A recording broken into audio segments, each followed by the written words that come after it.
తిరుగుతావో ఏదో ఒక ఉద్యోగం చూసుకొని సెటిల్ అయిపోవచ్చు కదా అని అంటూ ఉంటే, అది నేను ట్రై చేస్తున్నానత్త. సరేలే, ఈ 25,000తోనే అడ్జస్ట్ అవ్వమంటాను రోహిణిని. ఇంకో 25,000 ఉంటే త్వరలోనే చూసి పెట్టు, పర్వాలేదు వడ్డీ ఎంతైనా అని మనోజ్ అయితే అంటూ ఉంటాడు. ఎందుకు నాయనా, ఒక్కసారి నగలు తాకట్టు ఇల్లు తాకట్టు పెట్టి మధ్యలో డబ్బులు తీసుకున్నాను. అప్పుడు తర్వాత ఏమైంది? మీ మామయ్య చేత తన్నులు ఒకటే దెబ్బలు ఒకటే కొట్టలేదు, కానీ అంత పని చేసేశారు అని అంటూ ఉంటుంది మీనాక్షి. ఇదన్నా మీ అమ్మని చూసి ఇస్తున్నాను, నిన్ను చూసి అయితే అస్సలు కూడా ఇవ్వను.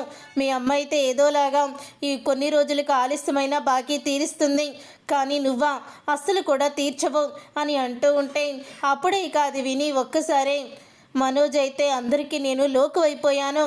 మా మావయ్య గారు నన్ను సింగపూర్ పిలిస్తే చాలు పరిగెత్తుకుంటూ వెళ్ళి అసలు ఎవ్వరి కంటికి కూడా కనిపించను అని అంటూ ఉంటే, అప్పుడే ఇక మీనాక్షి అయితే అదే అడుగుదామని మర్చిపోతున్నాను మనోజ్, అసలు మీ మావయ్యని నువ్వు చూసావా అని అడుగుతూ ఉంటుంది.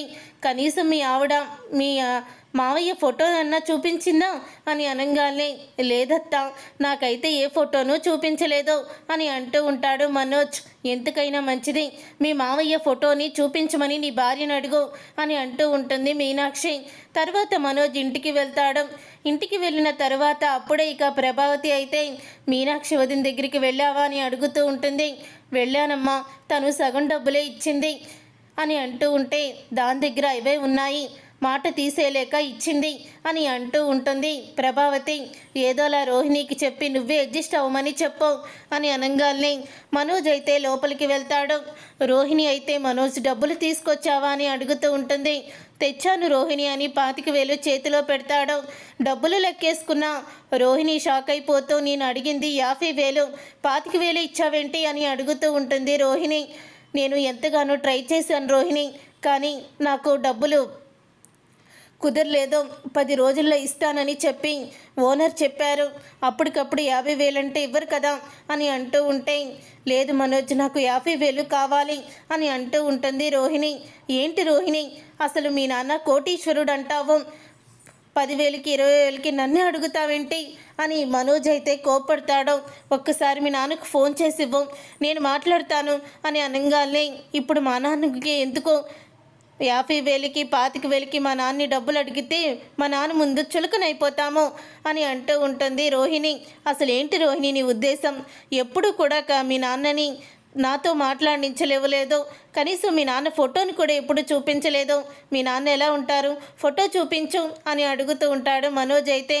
ఏంటి మనోజ్, ఎప్పుడూ లేనిది కొత్తగా అడుగుతున్నావేంటి అని అంటూ ఉంటుంది రోహిణి. ఏం లేదు, మీ నాన్నగారిని ఒకసారి చూద్దామనుకున్నాను అని అంటూ ఉంటే, ఈ 25,000 ఎలాగో నేను అడ్జస్ట్ చేస్తానులే అని రోహిణి మాట దాటేస్తుంది. అమ్మయ్య, ఇప్పుడు నేను మొత్తం తీగలాగాననుకో డొంకంతా కదులుద్ది, ఎందుకు వచ్చింది, తను 25,000 అడ్జస్ట్ చేసుకుంటానని చెప్పింది కదా అని అనుకుంటూ ఉంటాడు మనోజ్ అయితే. తర్వాత ఆ డబ్బులు తీసుకువెళ్ళి రోహిణి అయితే గోవర్ధన్కి ఇస్తుంది.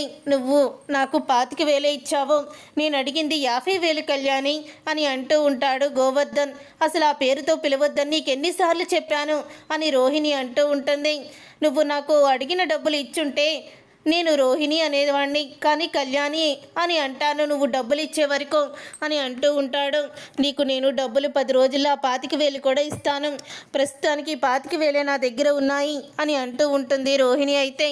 అప్పుడు ఇక గోవర్ధన్ అయితే, నీ మాట నేను నమ్ముతాను, మళ్ళీ 10 రోజుల్లో వస్తాను, ఆ డబ్బులు కనుక ఇవ్వకపోతే ఈసారి మీ అత్తగారికే నీ మ్యాటర్ అంతా చెప్పేస్తాను అని గోవర్ధన్ అయితే వార్నింగ్ ఇచ్చినట్టు రోహిణికి ఇచ్చి అక్కడి నుంచి వెళ్ళిపోతాడు.